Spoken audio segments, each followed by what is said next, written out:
The theme this month is chaos. We've all experienced a good amount of chaos this morning. I hope you all feel okay with it. And this month, we're super proud to invite Michelle Gonzales, who is drummer from the band Spitboy, a professor, and a lyricist and writer. So please help me give a warm welcome to Michelle.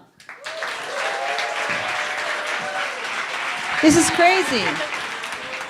Where am I? All right, I'm going to give a talk on chaos. I actually don't like a lot of chaos in my life. I grew up with it, but I became a punk rocker anyway. When people think of punk rock, they think of loud music, wild parties, drugs, and angry white men. I was in a band in the 1990s called Spitboy, and we were actually the opposite of the punk rock boy band stereotype. We were an all-women hardcore band, and we were angry, but at the patriarchy, but we were friendly as fuck. Spitboy, we had surprisingly good social skills for young women in a punk band. We never spit on boys, even though we wanted to a lot. Still do, in fact, and not boys anymore. I could have changed my whole talk based on what happened this week.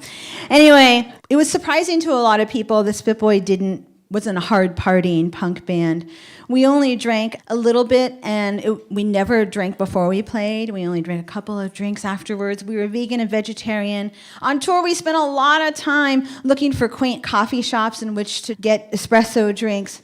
And on long drives in between shows, we'd play Scrabble in the van, which we actually had a hard time stopping doing even when we arrived at our destination. Our driver would be like, "You can get out now." And we're like, "Wait a minute, it's Karen's turn. She hasn't taken our turn yet." People often commented about how nice we were because we didn't meet the stereotype, the male punk rock band stereotype. Our music was hard and fast, and it did create a preconceived notion about who we were. And of course, we were feminists, right? Ball-busting, man-hating feminists. And of course, we were all lesbians. And so people expected us to be angry and always stomping around mad. And then when we walked in to a venue or showed up to someone's house, we smiled, and we were friendly, and remember, we had good social skills. People would say, "Wow, you guys are so nice." And we were nice because we didn't meet the brooding, combative, numb, antisocial punk rocker stereotype or the rock stereotype, the egomaniacal guitarist, the quiet bass player, the flighty singer, and the dumb drummer. I was definitely not a dumb drummer. I wrote lyrics. Spitboy, we were actually a grocery store clerk, a French major, an architecture major, and a preschool teacher. In punk years, we were together for a really long time. We were together for 5 whole years. And we got along really well. You have to get along really well in a punk band in order to stay together that long. But as the years went by, a sort of internal chaos began to grow. It was a type of chaos that was created by factors somewhat outside of our control, race and class. I'm a Xicana from East LA, and I grew up in a small hick town in California. And I had a single mom, and we lived in this really tiny house. Our only source of heat was literally a wood stove. We were on welfare, and we ate a lot of government cheese, thanks to Ronald Reagan. There's a whole interesting story that you can read on the History Channel website about this government cheese. It's so nasty. This whole story is just, of course, feed poor people moldy cheese before it goes bad all the way, basically, is the story. The rest of the band had a very different class background than I did. They grew up with privilege, perfectly balanced checkbooks, straight teeth, and college funds. Karen, our guitar player, often quizzed me about my siblings. This happened on tour several times. She'd say, "So you and your brother and your sister all have different fathers? You all have different last names?" I'd say, "Yes." And I would always feel a little annoyed, and I never quite understood where these feelings came from. I say, "Yes, we all have different fathers." Maybe it was because she was privileged. Maybe it was because she was from the Midwest. But, Karen, while like a lot of other people understood that divorce happened and remarriage happened, she seemed to think that only that nice people didn't remarry and then have other children in the second marriage, or maybe even the third marriage, as the case may be. As we aged and toured and spent more time together in close quarters, these race and class differences became more obvious and more pronounced. Not unlike they do when you get married or you're in a relationship really young and you grow and you change. And maybe sometimes you grow and you change into the person that you were raised to be by your family. Some of those things that you were trying to reject all along kind of come back, right? Being in a band all of these years, I actually spent a lot of time conforming to the punk rock uniform. Doing so, I became an expert at being Todd from Spit Boy. And I became an expert at separating all of my different identities and putting aside my Chicanismo, or putting aside that I came from a low-class background. I did a lot of compartmentalizing. I compartmentalized Todd, the punk rock drummer. It's okay, the baby noise is fine. Michelle, I can talk over a baby noise. I was the preschool teacher, by the way.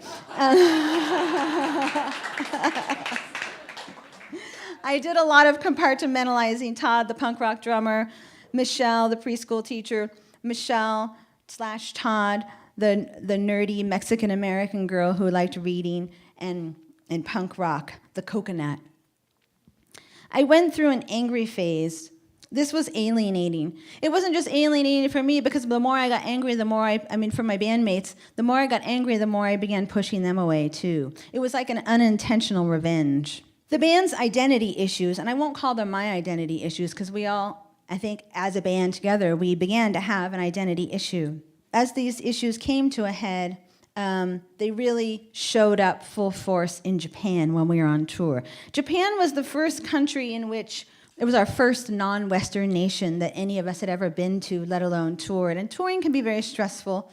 You're in a new place practically every day, and you have to get used to a new place every single day, and all the differences that come with it, and all the pressure that comes with it. Well, I actually slid into Japan and found that I was in my element. And it was the first place in my whole life that I was not seen as the other, as the minority. And it was the first time that the other people in my band were not the majority. And that was very uncomfortable for them. It was very difficult for them to learn quickly and manage the customs and just the culture there. But I, like I said, felt like I fit right in. I gloated about it, which, is never helpful. Gloating is never helpful. Saying, I love it here, I fit in so well. Being happy while everyone else is stressed out. But, I was young, and I didn't really know how to finesse things a little better and to be a better colleague. I actually could have gone on and been in the band for a lot longer than was healthy for me, because my identity was very much wrapped up in being in this band and being a drummer and being a lyricist and being involved in punk rock. But not being in the band actually created time for me to explore my other selves and gave me time to focus on reflecting and writing about identity. And so I went back to school and I continued my traditional education. In doing so, I actually added another identity, scholar and academic. If this academic is going to talk about chaos, we are going to have to talk about chaos theory. Okay, I am not a scientist, nothing close to it, but since I am an academic, I do know how to look up shit. So chaos theory, you probably know a little bit about it. This is like the lay definition, right? It's this concept, this idea that a very small thing can set something out of order. Even something, and this is literal, this is not a metaphor, by the way. Even something as small as the dainty hum of a butterfly's wings can throw off a meteorologist's perfect weather forecast. Chaos theory. It made me think about another theory. And in my mind, when I was preparing for this talk, I immediately started thinking about chaos theory and how it related to my life, or if it related. And then when that theory made me think of another theory, and that is schema theory. Schema theory is this concept applied by linguists. Now, stay with me here, because there is a relationship between these two things. Schema theory is applied by linguists, and other specialists to explain a process of comprehending information. So your schemata is information that's in the form of objects and events or a series of actions, and not just those series of things, but also their relationship with one another, okay? And so schemata helps us understand, or better yet, process information. The key is processing information. So if you're an English professor, like I actually am, you learn about schema theory in order to teach reading to students, okay? To help students navigate at the college level, because they already know how to read, right? At the college level, you use it to help students navigate a difficult text. So the way we do that is we help students understand or access their schema. Okay? So if you're going to read a difficult text, you do or create activities in the classroom that help the students access what they already know, even if it's just a little bit, what they already know already on that topic. Okay? And then you do that, have the individuals do that. And then you share that information out. And so then the knowledge base gets broader. And then the teacher would fill in any gaps that might be necessary so that when we read the text, we can better process what we understood because we have more or better background knowledge. That's schema, okay?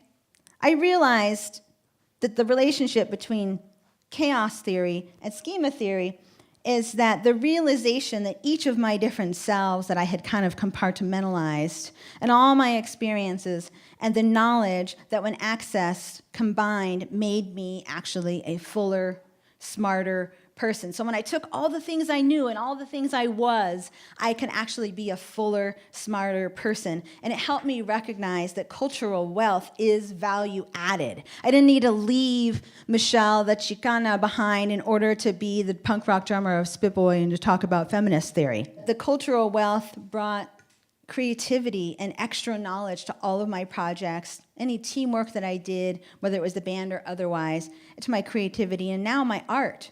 So when we were in the full chaos when I was in the full chaos of my latent identity formation, I didn't recognize that my identities were actually not mutually exclusive. So I created this graphic. Okay, I'm totally not a graphic artist.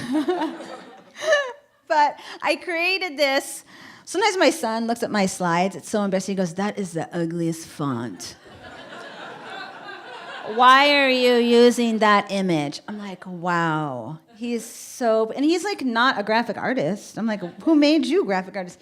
Just because you go to OSA doesn't mean you know how to do every single art. Just play piano and leave me alone.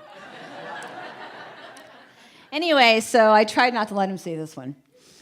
Or I probably would have just taken it down and abandoned the whole effort. But anyway, it does, it's kind of ugly, but it's colorful, and it does kind of illustrate that my different identities and where they overlap, okay? So I'm a Xicana, I'm an artist, I'm an educator, I'm a literature specialist, and then I've become a public figure. I guess I was a little bit of a public figure in Spit Boy, but punk rock public, okay?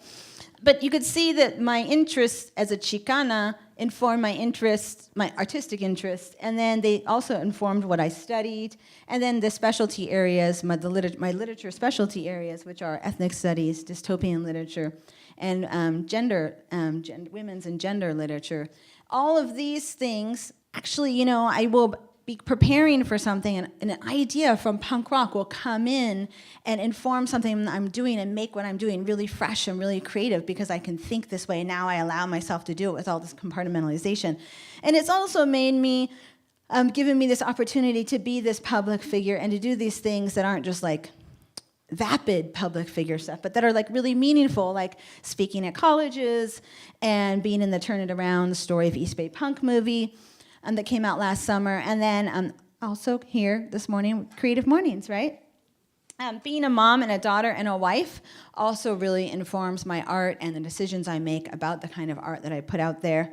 I don't censor myself maybe as much as some other mothers would, but that's the punk rock side. When applying the schema theory to all my background knowledge, I see all the different parts of me, all the different experiences, and the places I've been, the places I'm from, LA, Tuolumne, the Bay Area now longer. I've lived here longer than I have anywhere else. I was a preschool teacher. I was in a band a drummer and lyricist, my ethnic background and my class background, my parents, now my education, all of these things inform how I see the world and put things together. Put things that might seem disparate together. I combine things and I remix and I get ideas from all these different kind of seemingly unrelated parts of my lives, and I find obvious intersections or even not so obvious intersections with which I use to make art and scholarship, and they contribute to my creativity in both. Sure, it's true, some of what I'm talking about right now, this ability to combine all of these selves and to use all your knowledge, is something that happens with age, isn't it? Naturally, right? We're lucky when we get older. Actually, that's one of the beauties of getting older. But people of color in particular spend a lot of time compartmentalizing or code shifting and keep things separate, I think, more than other folks are expected to. And so it's a particularly important message for us. So I actually have a question here. What about you? I want you to think about yourself. What about you? What about your identities? Who are all the different selves and all the different experiences living inside of you? How can you rock what's already there and sink the seemingly discordant, break down walls? And how can you embrace the chaos? Thank you.